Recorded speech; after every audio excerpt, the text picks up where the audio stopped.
धर्म प्रेमी बंधुओं, मेरे इस चैनल में आपका स्वागत है। आप सभी का बहुत बहुत धन्यवाद। आप सभी के सहयोग से यह चैनल लगातार बढ़ रहा है। आप सभी से अनुरोध है कि आप इसे लाइक करें, सब्सक्राइब करें और शेयर करें। इस चैनल में वरांग चरित का वर्णन चल रहा है और आज हम वरांग चरित का अंतिम अध्याय 31वां अध्याय का स्वाध्याय करेंगे कि किस प्रकार से वे जो मुनिराज थे और उनके साथ जो आर्या बनी रानियां थी, उन्होंने किस प्रकार से तप आदि करके अपने जीवन को बिताया। जैसा कि पहले कह चुके हैं, इससे पहले हम मंगलाचरण करेंगे। नमे श्री वर्धमानाय निर्धूत कललात्मणि सालूकाणाम त्रिलूकाणाम यद विद्या दर्पणाय ते। सभी श्रोता सावधान थे, श्रवंतु। जैसा कि पहले कह चुके हैं, दीक्षा को धारण करके ही भूतपूर्व सम्राट वरांग की रानियां का अंतिम महामनोरथ पूर्ण हो गया था। शास्त्रों का ज्ञान तथा शील का निर्तिचार आचरण ही उनके सच्चे आभूषण बन गए थे। उनकी वैराग्य लौकिक तथा स्थायी तथा इसलिए उनके द्वारा उनके धार्मिक अनुराग को पूर्ण प्रेरणा प्राप्त हुई थी तथा उनकी निर्मल मति सर्वथा सत्य के पथ पर ही चल रही थी। प्रवज्ञा ग्रहण करते ही उन्होंने दिगंबर दीक्षा रूपी विशाल साम्राज्य के अनुपम लक्ष्मी को प्राप्त कर लिया था। इस राज्य का सबके साथ साथ उन्होंने संयम रूपी महारत्न भी मिले थे और जिनका मूल्यांकन भी असंभव था। इस लाभ से भी परम प्रसन्न थी तथा उनके विचार तथा आचरण में उस समय अबला सुलभ दीनता ना थी। उनकी वही अवस्था थी जो कि दरिद्र स्त्री को अनायास ही रत्न मिल जाने पर होती है। अलौकिक संपत्ति तथा पदार्थों को वो मूर्तिमान अनर्थ ही समझती थी और तपस्या की विधि में प्रवीण रानियां इंद्रियों की प्रिय विषयों के हलाहल को के समान ही प्राणांत मानती थी। संसारिक मधुर संबंधों को वे शत्रु सोच करके छोड़ चुकी थी। यह सब इसलिए था कि तत्व के सत्य स्वरूप को ज्ञान उन्हें प्राप्त हो गया था और वे धर्म पर अडिग थी और प्रेम से प्रसन्न कर दिया था। पांचों महाव्रतों तथा शील को वे अमृत के समान जीवन दाता समझती थी और सब प्राणियों पर दया और इंद्रियों का दमन उस समय उनके निस्वार्थ कल्याण करने वाले माता पिता के स्थान को ग्रहण कर चुकी थी। अनागार की विशिष्ट गुणों से ही सुंदर आभूषणों की कमी पूरी कर दी थी तथा शुद्ध ज्ञान ही उनके तृतीय नेत्र हो गया था। जब वे सम्राट की पत्नियां थी उस समय उनका ऐश्वर्य अपार था, वीर की सीमा न थी और कांति का सर्वत्र ख्याति प्राप्त थी। जाति में गौरव था, धन की गिनती असंभव थी और सांसारिक विषयों की विशेष ज्ञान था। ललित कलाओं में कुशल थी तथा मदिरा का वह उन्माद उनमें भूत भविष्य तथा वर्तमान एक हो जाता था। किंतु यह सब होने पर भी वे भी सभी रानियां यह शांति न मिलती थी जो कि मोक्ष मार्ग पर चल करके उनको प्राप्त हो रही थी। श्री वरदत्त केवली के संग में एक प्रधान आर्या थी जिनका तपजन्य प्रभाव समस्त मुनियों तथा श्रवणकों की अपेक्षा बहुत बड़ा चढ़ा था। वे आर्या का गण ही प्रधान थी और संयम की साधना को भी वे स्वामिनी थी। जब महाराज वरदत्त ने उन्हें नव दीक्षित आर्याओं को उपदेश देने के संकेत किए थे तो उन्होंने उन सबको धर्म के रहस्य तथा तप की सकल विधियों को क्रम से समझा दिया था। आर्या दीक्षा को प्राप्त रानियां जन्म से ही कला कौशल में अनुरूप थी और अपनी जाति तथा कुल के अनुरूप ही वे धीर तथा गंभीर थी।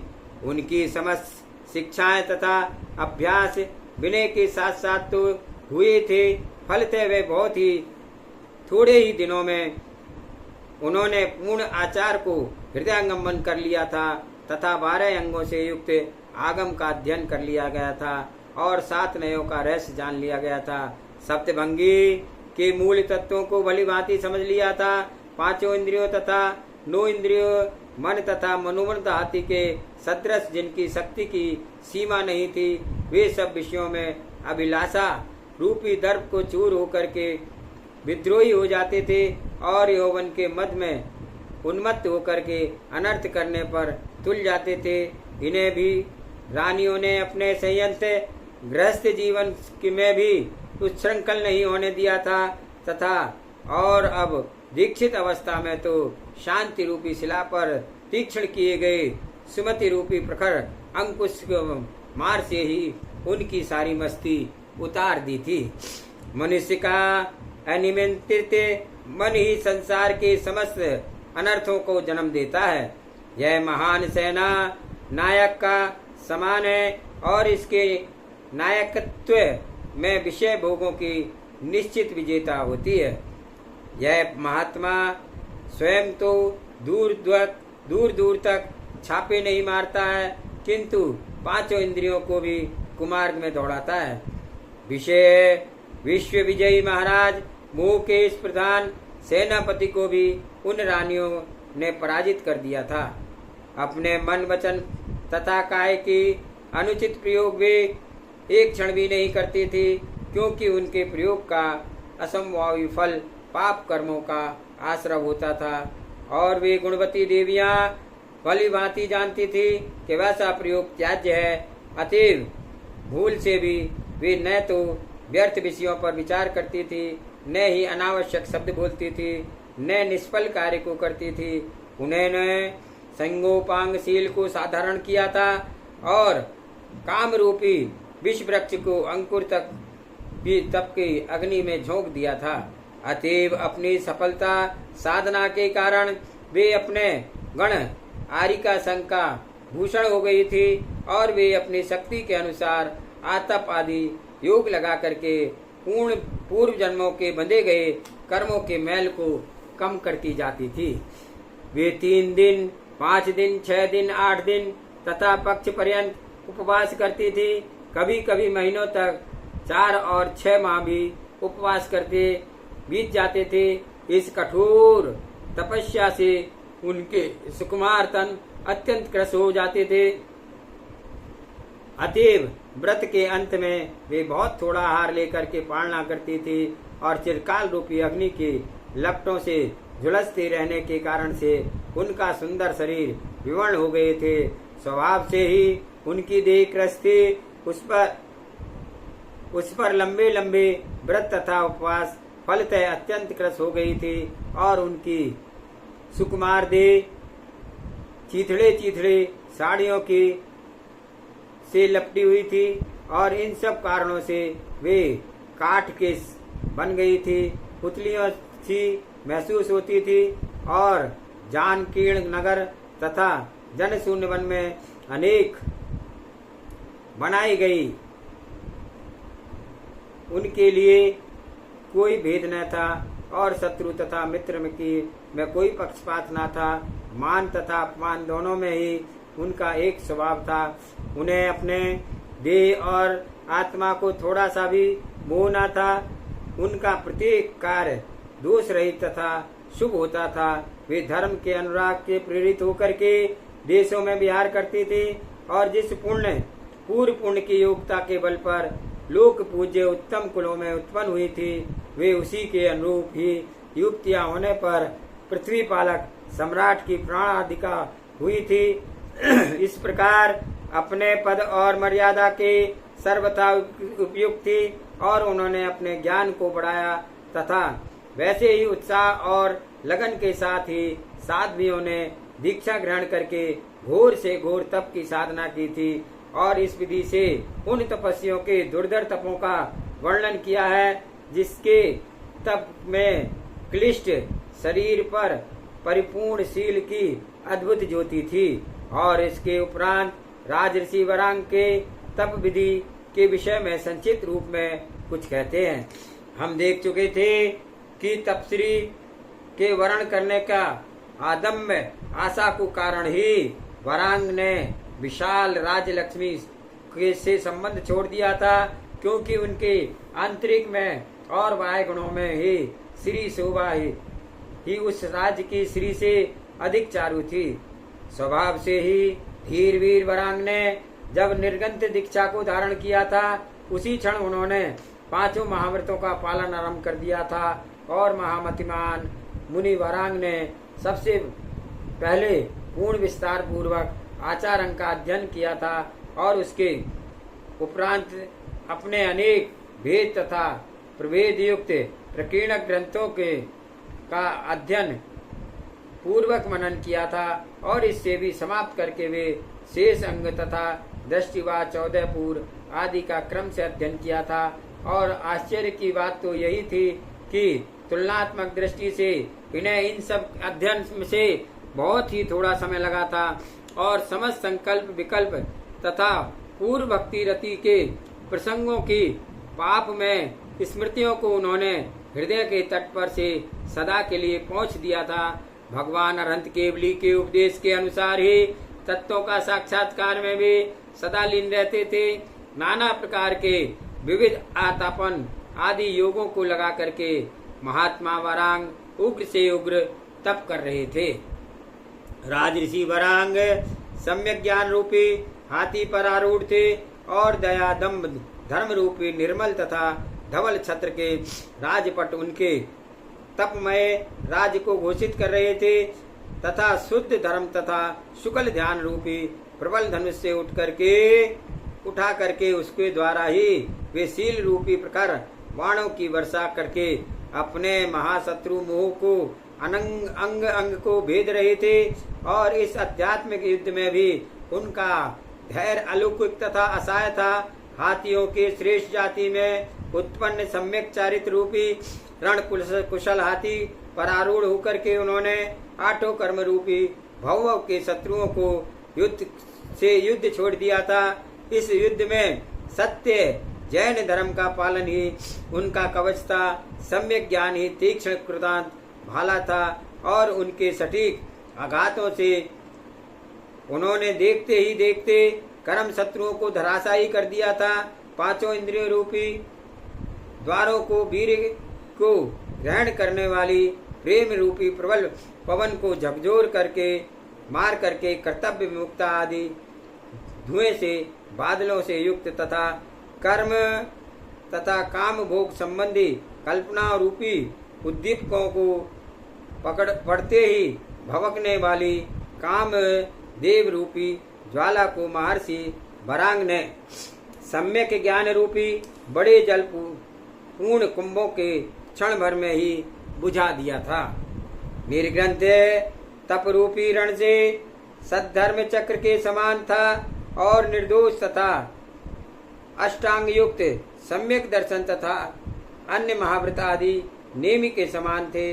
इस पर धर्म रूपी चक्र कस गया था और शील तथा पाषाण शिला के समान थे और किसी पर घिस करके उक्त चक्र की धार को तीक्ष्ण किया गया था।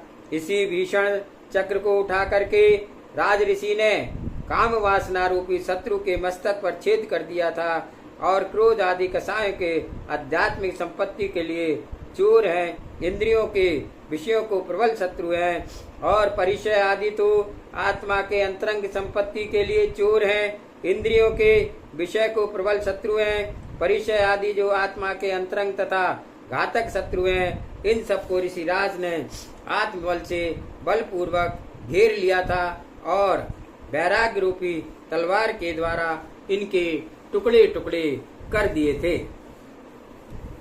आशा रूपी दानव के विजेता ऋषिराज ने 5 इंद्रिय रूपी जंगली तथा उद्दंड हाथियों को भी धीरज पूर्वक क्षमा रूपी विशाल शक्ति के प्रयोग करके रोका था और तप रूपी स्तंभ से जिसे तोड़ना उनके लिए असंभव हो गया था और कसके बांध दिया था। यद्यपि किसी भी के बस में न आने वाले प्रदीप्त काम रूपी महाशक्तिशाली के बल का उन्हें इंद्रियों के अहंकार था, तो भी राजऋषि की क्षमा युक्त ने उन पर एक पग चलना भी असंभव कर दिया था। मानसिक विकार तथा 5 इंद्रियों को निर्दय चोरों के समान है। जब तक इनका बस चलता है, ये सत्य धर्म रूपी रत्न को लेकर के भागने का प्रयत्न करते हैं। किंतु मुनि वरांग ने यथार्थ प्रकाशक प्रज्ञा, घोर तप तथा संयम रूपी सांकलों के द्वारा अलौकिक चारों तथा दुष्टों के समान इन सब इंद्रियों के चोरों को भी कठोर बंधन में डाल दिया था, और मनुष्य की विषय लोलुप इंद्रियां प्राणांत तक विषपूर्वक सांप के ही समान है, और स्पर्श आदि विषयों की चाह ही इन सांपों का गुंडी है। सब अभिलाषाएं ही इनके दुष्ट अंतरंग है, तथा क्रोध कषाय का वह दाढ़ है, और इसमें आसी विष रहते हैं।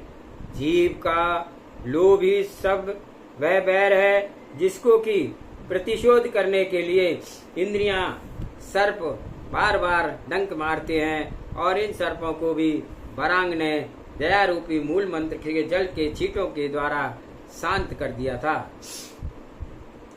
कछुओं को जब कहीं पर थोड़ा सा छुआ जाता है तो वे अपने हाथ पैर आदि सब अंगों को सिकोड़ करके शरीर को समेटने लगता है। ज्यों त्यों भय बढ़ाता है, और त्यों त्यों वह अपने अंगों और अधिकता से समेटता जाता है। इसी विधि से सांसारिक भय के त्रस्त होकर के वरांग ने अपने पांचों इंद्रियों के 9 इंद्रिय मन और प्रवृत्तियों को अपने आत्म के केंद्रित कर लिया था, और शारीरिक बात रूप के समान अत्यधिक बढ़ा हुआ मोह आत्मा को भी बात रूप के समान विवश तथा अचेतन कर दिया था। द्वेष आदि पाप प्रवृत्तियों को हाथ से आती रति पांचों 9 कषाय आध्यात्मिक कफ दोष के समान, और मतिमान मुनि वरांग ने इन आत्मा के बात पित्त और कफ के अमी रूपी औषधि दे करके पूर्ण शांत कर दिया था, और अनादि तथा अनंत संसार का अगाध समुद्र तुल्य इस समुद्र में अभिलाषाओं तथा काम वासना रूपी ऊंची ऊंची लहरें उठती हैं। प्रेम के अबाध प्रवाह रूपी चंचल जल लहराता है, और क्रोध आदि कसाय रूपी विषाक्त फैन बहता है, तथा इंद्रियों के भोग पदार्थों के रूपी बड़ी भयंकर मछलियां गोते मारती हैं। इन विशाल समुद्र को भी उन्होंने तप के दाह से सुखा दिया था, और 8 कर्म रूपी अभेद तथा उन्नत पर्वत पर राजऋषि वरांग ने सम्यक्त रूपी वज्र के प्रहारों को तोड़ ही नहीं दिया था, अपितु चूर्ण चूर्ण कर दिया था, क्योंकि सम्यक्त रूपी वज्र पर तीनों गुप्तियों रूपी धार रखी गई थी, और दया धर्म ही इस शस्त्र के प्रकार चमक रही थी, तथा सम्यक चारित्र रूपी प्रभंजन के प्रबल वेग से वह शस्त्र फेंका गया था, और वह संसार एक विशाल चक्र आयु के समान अज्ञान इसकी तुम्बी नार जिसमें अर ठोके जाते हैं। इंद्रियों के भोग पदार्थ ही चक्र के आरे डंडे हैं, और मोहिनी कर्म से उत्पन्न सर्वोत्मुख संसारिक राग ही उनकी नमी धुरा है, जिसे पर यह घूमता है, तथा अत्यंत कलुषित क्रोध आदि कसाएं इस लोहे समर्पित तीक्ष्ण धारें। ऐसे अघात चक्र को भी राजऋषि की साधना ने निरर्थक कर दिया था। यह संसार अपार संसार अत्यंत घने तथा दुर्गम वन के समान क्रोध आदि कसाय रूपी पुष्प तथा विशाल वृक्ष इसमें भरे पड़े हैं, और विषय भोग रूपी दुर्गम प्रदेश है। राग विशेषकर प्रेम रूपी जल से सींचा जाने के कारण से संसारिक उचित तथा अनुचित संबंध रूपी बेल तथा झाड़ियां भरी पड़ी है। ऐसे भयानक कटवी को भी वरांग यति ने तपस्या रूपी आग के में भस्म कर दिया था, और इन अग्नि को मुनि वरांग के कलुषित काली माहीन पवित्र आत्मा से भवक रही थी। मुनि वरांग जब मारांग राज थे। उस समय उन्होंने नगर तथा राष्ट्र के में छिपे हुए छद्म वेशधारी सभी दुष्टों को दंडित ही नहीं किया था, अपितु उनकी सत्यति को मूल से ही नष्ट कर दिया था। तपवीर धीर वरांग ने दीक्षा शिक्षा ग्रहण करने पर उसी विधि से सभी दुष्ट भावों और कर्मों को उनकी अगुवाई क्रोध कसाएं थी, जड़ से ही उन्हें उखाड़ कर फेंक दिया था। राजऋषि वरांग ध्यान में लवलीन रहते थे। इसी अवस्था में सम्यक दर्शन, सम्यक ज्ञान, सम्यक चारित्र तथा घोर तप, अत्यंत तीक्ष्ण त्रिशूल की मिथ्यात्व रूपी अंधकार के मोटे तथा अवैध पटल को उन्होंने अनायास ही भेद दिया था। मिथ्यात्व के ये पात्र मनमचन काय तथा कुचेष्टाओं से दिनों दिन मोटे हो जाते थे और दहकती हुई क्रोध की ज्वाला को कृपा के द्वारा बुझाया था और मान रूपी शिला के अभूतपूर्व मार्दव विचारों की कोमलता से गला दिया था और परम ज्ञानी ऋषिराज ने माया की कुटिलताओं को आर्जव सरलता से सीधा कर दिया था और लोभ रूपी कीचड़ को अतिरिक्त व दाह को सुखा दिया था। तपो साधना में लीन मुनि वरांग एक समय शैल से शिखर पर ध्यान लगाते थे तो दूसरे समय उसी की गुफाओं में चले जाते थे तथा तीसरे समय गहन वन में जाकर के अदृश्य हो जाते थे और उनके निवास तथा जंगल ऐसे घने होते थे कि मनुष्य उसमें प्रवेश करने का भी साहस ना कर सकता था। नदी के किनारे खड़े होकर के विशाल वृक्षों के खोखलों को कोई भी उनके निवास स्थान को सौभाग्य प्राप्त हो जाता था तथा शमशान भी उनके आपादना करता था। कभी वे किसी बगीचे की शोभा बढ़ाते थे अथवा लोगों के द्वारा छोड़े गए खंडर महल आदि में जाकर के बैठते थे और तपोधन ऋषियों की वासभूमि आश्रम में उन्हें परम प्रिय थे। किंतु दूसरे ही समय वे अकेले ही किसी ऐसे दुर्गम वन में चले जाते थे जो कि भीषण सांपों तथा हिरणों और सिंह राजों से व्याप्त होती थी। उन्होंने धर्म का ध्यान तथा शुक्ल ध्यान ये दोनों तथा शुभ ध्यान चारित्र तथा तप का इतना अधिक बहुमुख प्रकर्ष था कि उनके द्वारा समस्त पापों की कालिमा धुल गई थी और राग आदि भाव शांत हो गए थे। उनके उपशांत ऋषिराज वरांग ने ज्ञानोपयोग की साधना में वहां चित्त लगाया था और फिर जिस स्थान पर ज्ञानोपयोग की विधि से विशेषज्ञ रहते थे तथा उपद्रव की शंका न थी, राज ऋषि का चित्त सब दृष्टियों से शुद्ध हो गया था। अतएव शुभ तथा शुद्ध संस्कारों को ग्रहण करने की अभिलाषा से ही कि कभी कभी ऐसे मुनियों का सत्संग करते थे जो कि मूर्तिमान शांति ही थे और शास्त्र रूपी अपार पारावार उनके द्वारा पार किया गया था। पूजता ने जिनको स्वयं वर्ण कर लिया था, धर्म मार्ग का चलना जिनके लिए परम प्रिय था तथा जिनकी तप सिद्धि राज ऋषि वरांग ने बहुत अधिक थी और कभी कभी वे उन अज्ञानियों के हृदय को पवित्र करने के लिए उपदेश भी देते थे जो कि विपरीत मार्ग में फैलाने तथा पालन करने में लवलीन रहते थे। उनको कुत्सित आचरण तथा पाप में आचरण करने में ही आनंद आता था। जिनके विवेक तथा आचरण मिथ्या तथा पाप में आचरण करने में ही आनंद आता था तथा जिनके विवेक तथा आचरण मिथ्या महामोह के द्वारा बुरी तरह से ढक लिए गए थे। दूसरे किसी अवसर पर महाज्ञानी वरांग यदि भव्य जीवों की आत्मा के अभ्युदय तथा निश्चय का उपदेश देते थे, क्योंकि वे जानते थे कि इन लोगों का शीघ्र अथवा विलंब से कल्याण होने वाला है। ये लोग सदा ही शुभ भावों को रखते हैं और तदनुसार शुभ कर्म ही करते हैं और उन भव्य प्राणियों को जिन धर्म की कथा सुनाते सुनाते कभी कभी संतोष और शांति ना होती थी। राजऋषि के पांचों इंद्रियों की प्रवृत्ति ने एक विचित्र संसार के विपरीत ही पथ को पकड़ लिया था। अतः वे कभी भी असक्त अकस्मात ही मौन व्रत धारण कर लेते थे और पूरी तरह रात पाषाण निर्मित मूर्ति के समान ध्यान अवस्था में बैठ जाते थे और ऐसे साधनाएं धीरे धीरे उनकी अत्यंत अंतरंग भावों से परम पवित्र होती जा रही थी और समस्त अतिचार आदि के रहित उत्कृष्ट तप के कारण से राजऋषि का प्रभाव बड़े वेग से बढ़ रहा था। वे किसी अत्यंत एकांत स्थान पर चले जाते थे और वहां पर चतुर्मुखी स्थान चारों दिशाओं में क्रम से मुख करके समाधि लगाना, योग को धारण करके 4 दिन पर्यंत थोड़ा सा भी हिले डुले बिना एक आसन पर बैठे रहते थे। उनका धैर्य अपार था।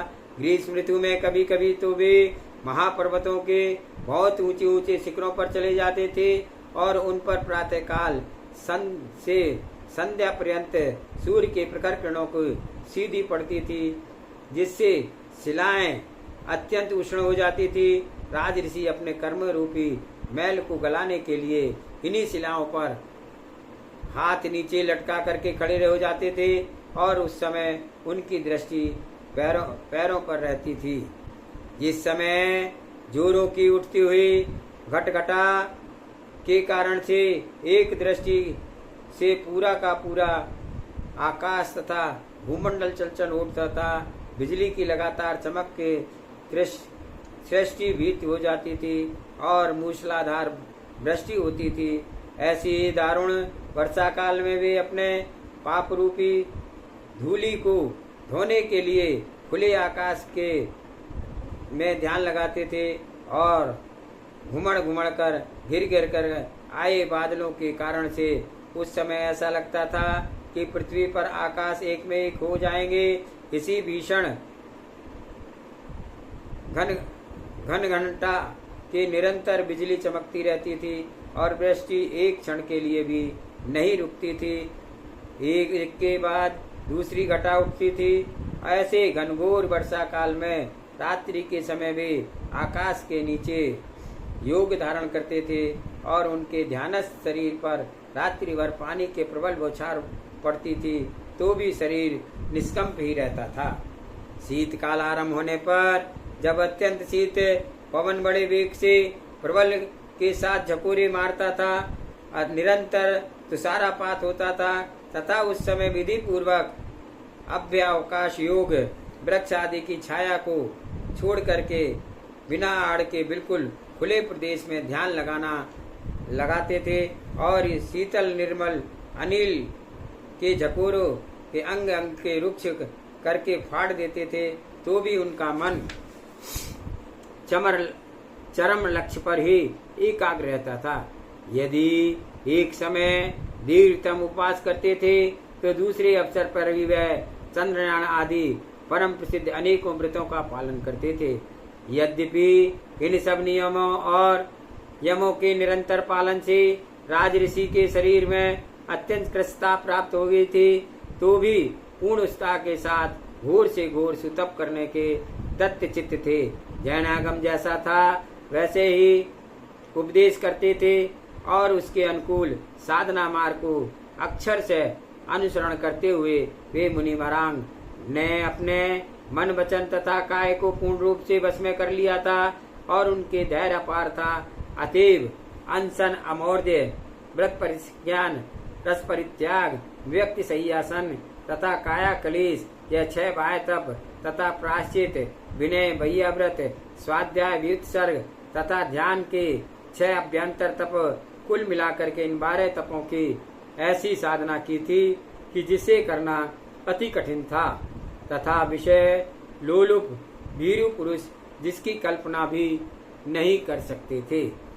जावानी के ज्ञान से सूझे लोकालोक सो वाणी मस्तक दमु सदा देत हूँ दो। हे जिनवाणी भारती तोय जपू दिन रैन जो तेरी शरण लागे सो पावे सुख चैन। देव भजो अरिहंत को गुरु सेवा निर्गन दया धर्म पालो सदा यही मोक्ष का पंथ। 9 बार नमोकार मंत्र।